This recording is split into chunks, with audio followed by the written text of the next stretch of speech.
दोस्तों, आज मैं आप लोगों को एक ऐसी कहानी सुनाने के लिए जा रहा हूँ जिसे सुनने के बाद आप लोगों को लगेगा कि हकीकत में चाहे मुसीबत कोई हो, चाहे कुछ भी करना पड़े, चाहे भूखे मर जाएं, लेकिन कभी भी इन 4 लोगों की हमें मदद नहीं लेनी चाहिए। दोस्तों, कहानी प्रारंभ करने से पहले आप लोगों से एक निवेदन करूंगा कि कृपया वीडियो को पूरा देखें, क्योंकि जब तक आप लोग पूरा नहीं देखोगे तब तक कोई बात समझ में नहीं आएगी, और जब आपकी कोई बात समझ में नहीं आएगी तो हमारी मेहनत पर पानी फिर जाएगा।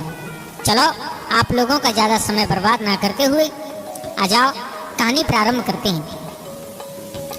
कि जंगल में और एक पेड़ पर एक कौए का जोड़ा रहता था, कौआ का जोड़ा रहा करता था।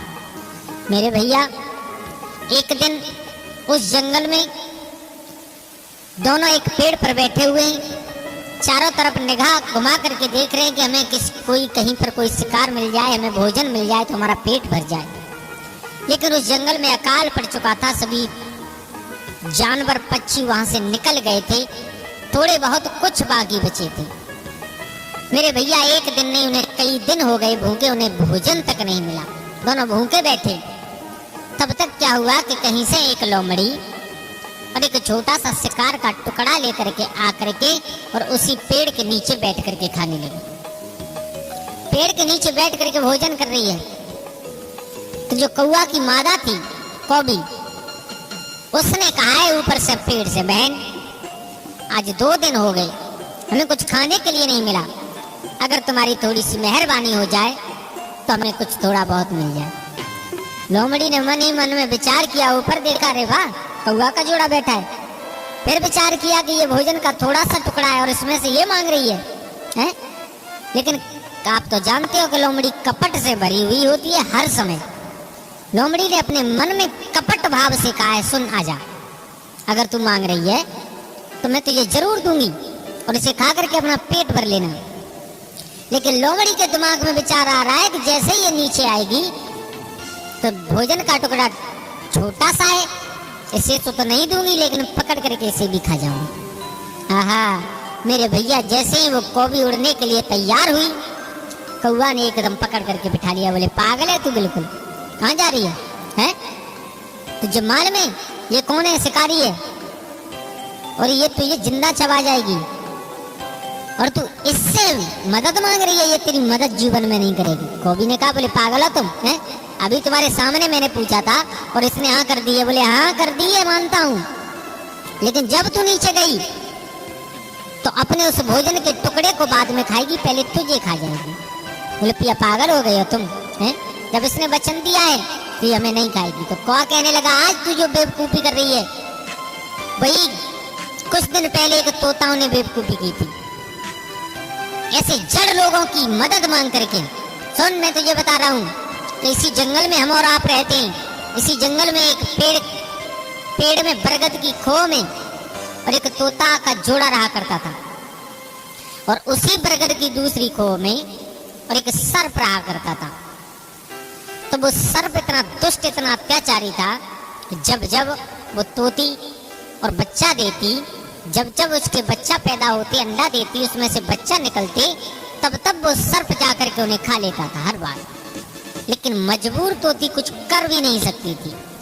मेरे भैया, एक बार हुआ, 2 बार हुआ, जब कई बार उसके बार उसी टाइम पर जब अंडे से बच्चे निकले तो वो सर्प दुष्ट जाकर के खा लेता था। अब तो आप जानते हो माँ की ममता क्या होती है। तोती बहुत रोती थी, लेकिन दोनों, तोता और तोती, कुछ कर भी तो नहीं सकते। मेरे भैया, अब एक दिन और तोती बैठी हुई रो रही थी, तब तक उसी डाल पर आकर के एक जलकाक बैठ गया, और उस जलकाक ने आकर के कहा, क्यों रो रही हो, बताओ। बोले, भैया, क्या बताएं हम तुम्हें, जिस पेड़ की खो में हम रहते हैं और इसी पेड़ की एक दूसरी खो में और एक सर्प रहा करता है, वो इतना अत्याचारी है, इतना दुष्ट है कि जब जब मेरे बच्चे छोटे छोटे अंडे से निकलते हैं तब तब आकर के खा जाता है, हमारे पास रोने के सिवा कुछ नहीं बचता। जलकाक बोला, बोले, तोती, तुम पागल हो, रोने से किसी समस्या का समाधान नहीं होता, रोने से किसी समस्या का हल नहीं निकलता।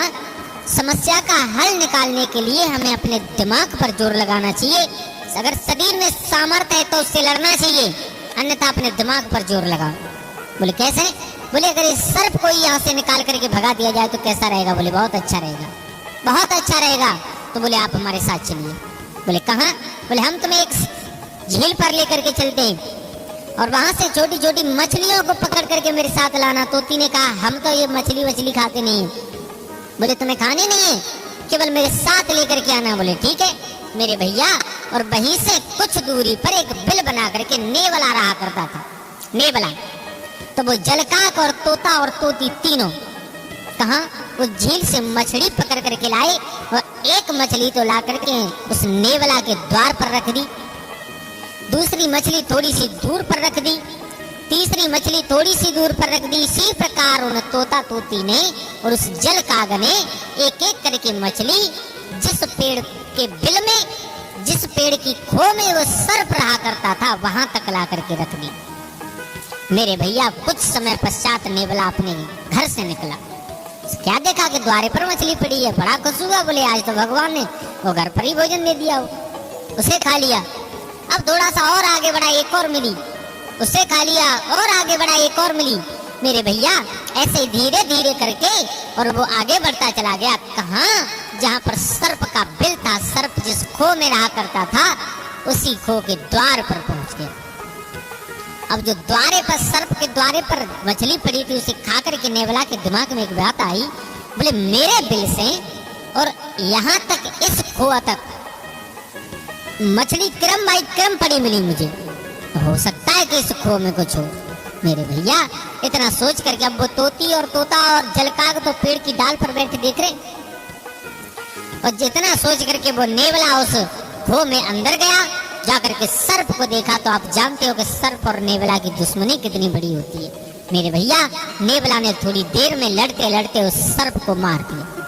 अब जैसे ही सर्प को मार करके नेवला उस खो से बाहर निकला, जिसका मुंह खून से सना हुआ था, देख करके तोती और तोता बहुत खुश हो गए।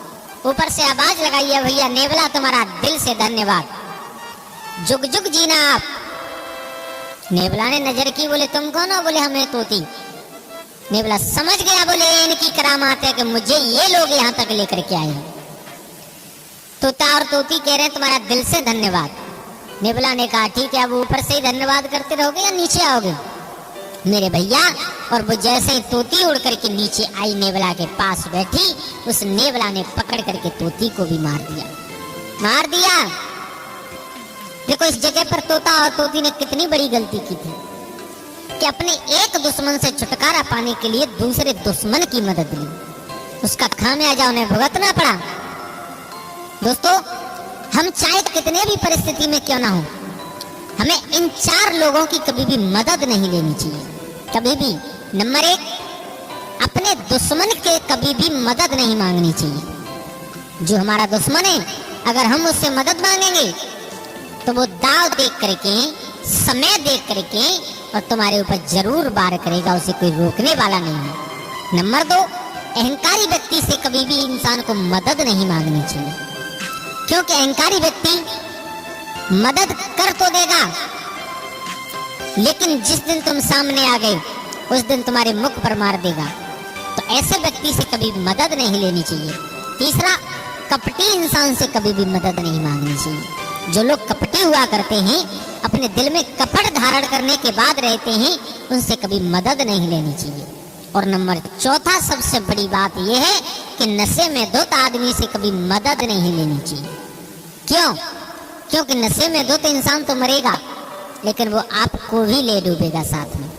अगर कोई नशे में धुत बाइक पर चला आ रहा है, आप पैदल आ रहे हो और आपने उससे मदद मांग ली कि भैया थोड़ी दूर तक हमें छोड़ दो, वो नशे में अगर लेके खाई की तरफ चला गया तो क्या होगा आप सब लोग अच्छी तरीका से जानते हो। तो दोस्तों इस कहानी से केवल हमें यही सीखने के लिए मिलता है कि अपने दुश्मन से कभी मदद नहीं लेनी चाहिए, अहंकारी व्यक्ति से कभी मदद नहीं मांगनी चाहिए, तो कपटी इंसान से कभी मदद नहीं लेनी चाहिए, और नशे में धुत इंसान से कभी भी मदद नहीं मांगनी चाहिए। वो कौआ समझा रहा है को भी, जो तुम आज गलती करने के लिए जा रही हो, उस दिन वो उन तोता के जोड़ा ने गलती की थी तो उसका खामियाजा उसे भुगतना पड़ा। ये मेरा वचन है कि अगर तुम इस लोमड़ी से मदद के लिए जाओगी और इस लोमड़ी से मदद मांगोगी तो ये अपना भोजन बाद में खाएगी, पहले तुम्हें पकड़ करके खा जाएगी। तो दोस्तों, कैसी लगी आप लोगों को हमारी ये कहानी? अगर अच्छी लगी हो तो प्लीज हमारे चैनल को सब्सक्राइब कर लें।